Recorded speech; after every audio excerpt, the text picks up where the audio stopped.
You have reached review time with Imperial, and today's review will be No Exit, a Hulu original. Let's get into it. So right off the bat, subscribe to the channel, like the video. So this movie popped up. I've been seeing some trailers popping up, and it's showing the excitement of the movie. So I'm like, why not? Check it out. Let's tap into Hulu. Let's go over the cast. So we got Havana Rose Liu as the main character, playing as Darby Thorne. We have Dennis Haysbert, the Allstate Insurance main lead that we all hear, the voice, playing as Ed. Then we got Danny Ramirez playing as Ash. Dale Dickey plays as Sandy. We have Myla Harris playing as Jay, and David playing as Lars.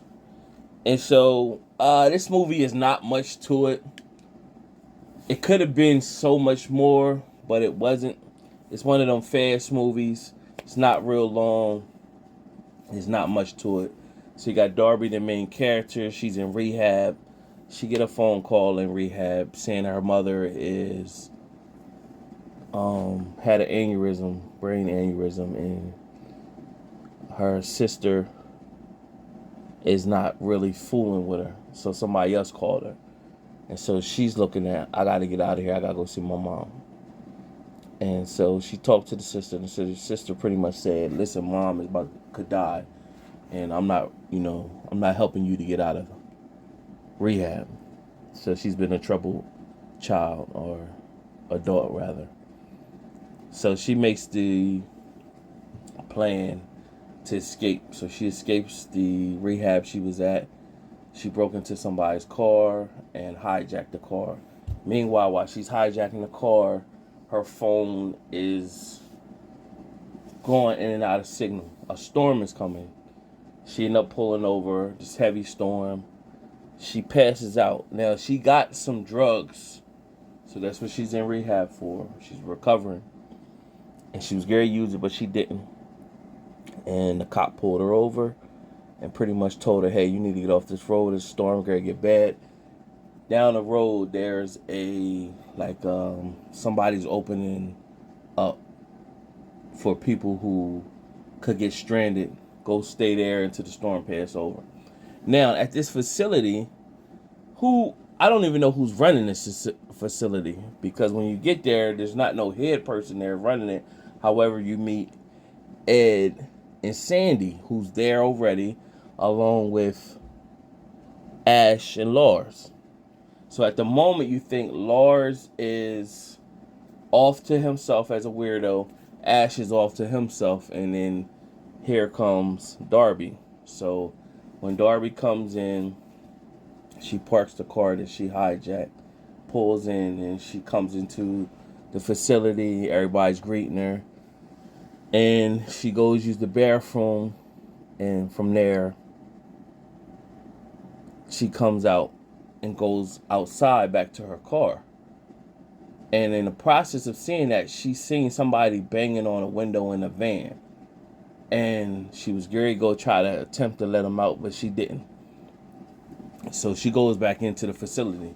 Now, at that point, everybody's saying, listen, we got to kill time. We got to let the storm blow over. Let's play some cards. So she sit down. She's calm, but she knows there's somebody in that van. So then Lars comes off as a real stalker, weirdo. And he like, well, let's play a movie called BS. And so Ed pretty much agrees to it, him and his girl, Sandy. So at this point, they playing a game or whatever, and everybody's telling where they're going to, why they're here, and whatever. Ed and Sandy is pretty much headed to Nevada and or whatever. So Ash said he's headed somewhere else, and Lars just said he headed to the mountains. So of course, Darby saying she headed to Utah, and she specified she's going to see her mom. And from there, they're playing the game, but of course, Darby can't get past. She's seen that there's somebody in this crew area is holding a person inside there. She goes in eventually through the movie. She finds that it's a little girl, So it's a human trafficking little girl situation. You find out that Lars and Ash is in on it together, and they kidnap this little girl, and they're planning to take it to Uncle Kenny, who pretty much is Jay is the little girl, and what she is, her parents are rich. Her dad is a tech. They got money. He's a tech geek or whatever. They got money, so they plan to ransom her. But the Uncle Kenny is a human trafficker, so he planned to find her with a new kid. So this is kind of highlighting on what's going on. If you looked at any of my other videos that I got on this channel, you'll see I didn't review movies that speak about human trafficking, women, and all that. Like, this is kind of touching base on it, but it doesn't dive deep in it. It's just touching a little surface of it, that this thing is really going on out here. And if you got loved ones, specifically females, talk to them all the time. Young girls, young women, women in general, talk to them all the time. Keep them in tune with what's going on out here. So what you find out, the twist is that Sandy, that's with Ed, she's in on it. So the little girl had ran off at a point and she passed out because she's sick and she need medicine. And when she came to, she seen Sandy. And Sandy, she recognized Sandy. She said, Sandy? And so Ed is looking at her like, well, how you know her? And so it shows a flashback of the little girl, Jay, and Sandy was her nurse. So what it was Sandy was her nurse, and Sandy gave them all the information they needed to get the little girl. And she was never supposed to meet the guys, and what was supposed to happen is she was supposed to get the money. Now what happened was Sandy and Ed was in debt. Sandy looked at a way for them to get money was to do this, and the tech guy would just pay this ransom. They get the little girl back, and she would have money, and the people would have money. But they really plan to take the little girl and then auction her off to somewhere else.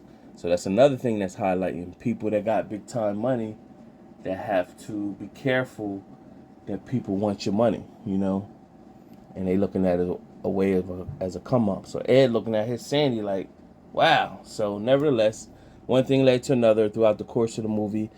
And Ash ended up shooting Ed and Sandy, killing them both. They was out of here. And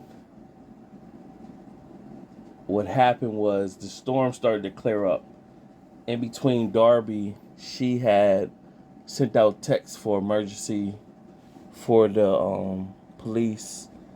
And she found out that her mom had died when the storm started to clear up, and then they started getting text messages coming through. She found out her mom passed away. And so it was a fight for survival. And Ash accidentally shot Lars in the head with a nail gun. The cops showed up. Ash played like he was the victim and how the building was on fire. He got a shootout with the cops. The cops shot Darby because she shot Ash at first. He grabbed cop's gun, and Darby was able to fight for survival and stab him in the neck and kill him. The movie pretty much ended with Darby back in rehab, and she seen her sister. She just was telling her story. So that's how it ended. It wasn't much to this movie. And the highlight of the movie, I think they wasted the character Ed, you know, that we all see on the Allstate commercials. His character could have been, because he was from the Navy, he could have been utilized more.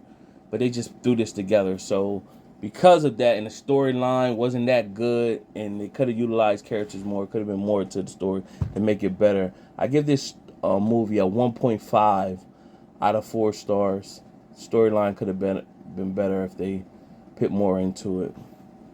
Subscribe to the channel, like the video. Till next time.